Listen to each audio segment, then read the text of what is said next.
going to be a very close vote. After we repeal or replace Obamacare, and by the way, it's close not because Obamacare is good, it's close for politics. They know it's no good.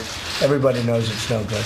It's only politics, because we have a great bill, and I think we have a very good chance. President Trump and House Speaker Paul Ryan have been pushing hard to get the Republican Party behind their proposed Obamacare replacement. They might not manage it. A vote was canceled today at the last minute. Congressman Trent Franks of Arizona has faced heavy pressure to support the bill, and he joins us tonight. Congressman, thanks for coming on. Are you going to support this bill? Tucker, it looks like it's going in a better direction. The Freedom Caucus has prevailed in getting a very critical amendment that will be going on tonight or early in the morning. And only time will tell. I've remained undeclared so that we maximize our capability to influence the bill in the right direction up to the very end.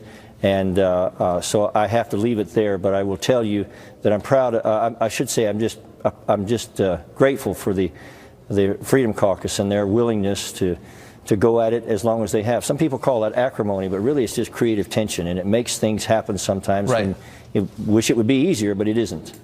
So one of the knocks against Obamacare, and I certainly thought it was legitimate, was the idea that there was no real public debate about what was in it. Famously, you had to vote for it before you found out what was in it. Right. And that's not a good way to make law that applies to the entire country, but that's how law is being made here. Do you see the irony in that? Well, yeah, the truth is this has been far more. I was there when Obamacare was passed 7 years ago. I lost my voice trying to fight Obamacare, and there was no openness. There was no amendments allowed, nothing. The leadership here has allowed open discussion, and the president has been more involved and more hands-on than any president I've ever seen in history, my 15 years in the Congress. And so I'm pretty impressed with some of the things that have happened. I wish the bill could be better, but here's the real untold story. And it's hard to articulate, but it is so true, and I challenge the media to understand this better.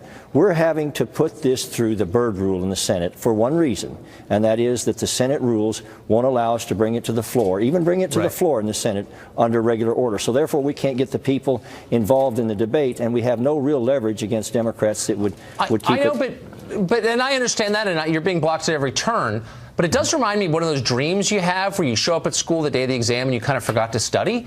I mean, 7 years to think through what should replace Obamacare, and literally the details are not settled now, and the vote supposedly is tomorrow. That's not quite true. That's not quite true, Tucker. We had a motion to recommit the bill that very day that it passed. We had an alternative, a Republican alternative, and we've had several bills in the past several years that I've signed on to, Dr. Price's bill. We've had alternatives, but none of them will fit through the Byrd rule. And people don't understand that. The Byrd rule just makes it, it's kind of like trying to shove a camel through a keyhole. He's a little worse for the wear on the other side. And the truth is, we only have 4 ways to pass a bill now of consequence in the Senate. We either have to repeal the laws of mathematics, or we have to get 8 Democrat senators to vote with us, which is harder than repealing the laws of mathematics, or we have to change the Senate rules, which at least we should change the first filibuster, or we have to run it through reconciliation and this Byrd rule. And it makes it so impossible, and there's no accountability, there's total chaos, and that's what we're having to do. And it puts Paul Ryan in the impossible position of trying to struggle and do what his base wants him to do, but what the rules will not allow him to do. He is in a tough, I agree with you there. I wouldn't want that job. Congressman Franks, good luck.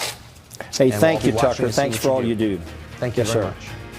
Up next, have you noticed Congress is working on a health care bill, but what about the immigration bill? It's not a coincidence. We'll tell you what exactly is going on. Stay tuned.